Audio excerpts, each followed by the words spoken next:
Good morning, challengers. It's Ingrid Owens here from the Take 52 Challenge and Beginners Photography blog. And this week I am critiquing our image for week 24, which was 5 o'clock. I had to think about that for a second. 5 o'clock. And the image that I've chosen to critique is one by another regular contributor to the challenge, and it's Barbara. I'm going to get your last name wrong, Barbara. I think it's Kuch. Is that how you say it? Or Kush? I'll put her information below the image on the blog.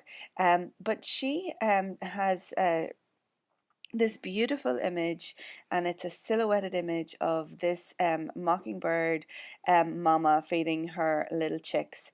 And as she said in her little thing about the image, that it was 5 o'clock and that she just happened to come across this shot. Um, and she's right in terms of 5 o'clock in our house, at least anyway. It's when we are either starting to think about dinner, or usually actually in the middle of eating dinner. We try to do it all a little early so the kids can get to bed early.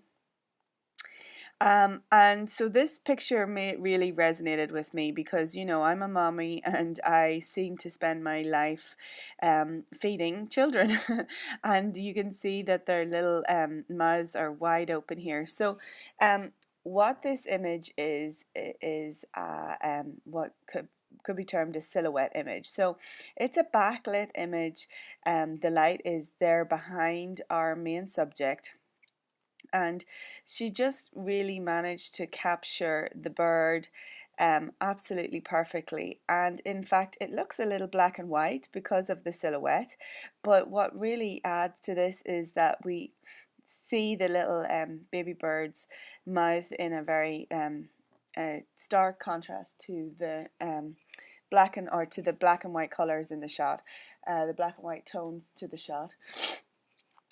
So we have it here in this kind of yellowy color and almost translucent, but it's very evident that that mouth is wide open, and he is waiting anxiously and eagerly on his mother to feed him. I guess I'm attracted to the fact that this is a mockingbird, because I have a little clothing company with a friend called Smockingbird, and it was all based around a mockingbird building its nest outside of my friend's house, and that's where we came up with the name. So it's kind of cool that this resonates with me in a few different ways. But if you wanted to recreate this image like Barbara has taken here, she has her stats here, and I would be interested to know if she shot on manual. I'm presuming that she did, because even though this is later on in the evening or getting close to time when the sun is going down in the sky, to get this silhouetted effect, she has used a very high shutter speed to underexpose her image so that we don't see the detail here in the bird or in the nest, but it's enough of a clue to what's going on. If she had have taken it where the exposure was correct for the nest and the bird, we would have had an even more blasted out sky, and it would be a completely different type of an image. It probably would also be really good, and we would see a lot more detail and whatnot. But the really striking part of this image is because it is a silhouette, and so it is a lot more moody and mysterious, and so I really like it. I think again, in terms of cropping, I might be inclined to crop it off a little bit. Let's see if I can bring up the crop tool here. Perhaps I can't. Tools.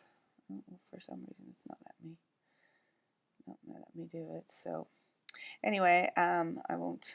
Well, okay.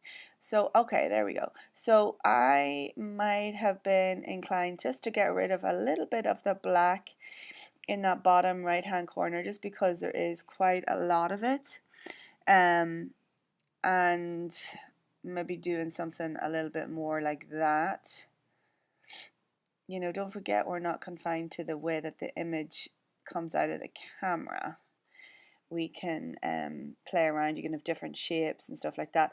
But I would just maybe keep it a little bit off center, but maybe just getting rid of a tiny bit of the black, because there is quite a lot of black, and our main focus is on the bird. But that's kind of it, really. I wouldn't do very too much else to it. The particular type of tree this is, or whatever it is, it almost looks like a rosemary bush, but I'm no gardener, so I'll leave that all up to my husband. Um,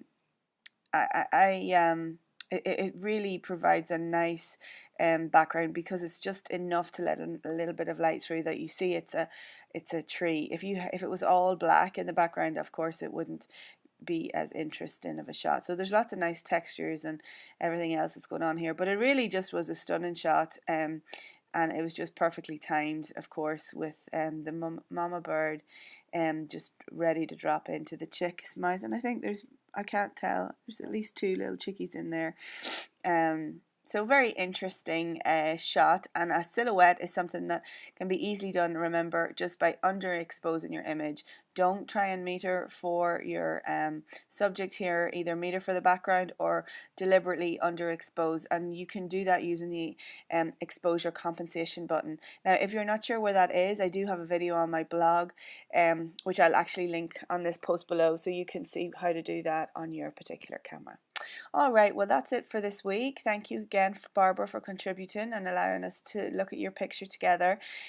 If you are or if you're thinking about joining our Take 52 challenge, we would love to have you. It's a really great way of improving your photography, and we are a very friendly bunch over on Facebook. So we'd love to have you, and click the link below, and that will help you, or it will direct you to the sign up page, and we will see you online.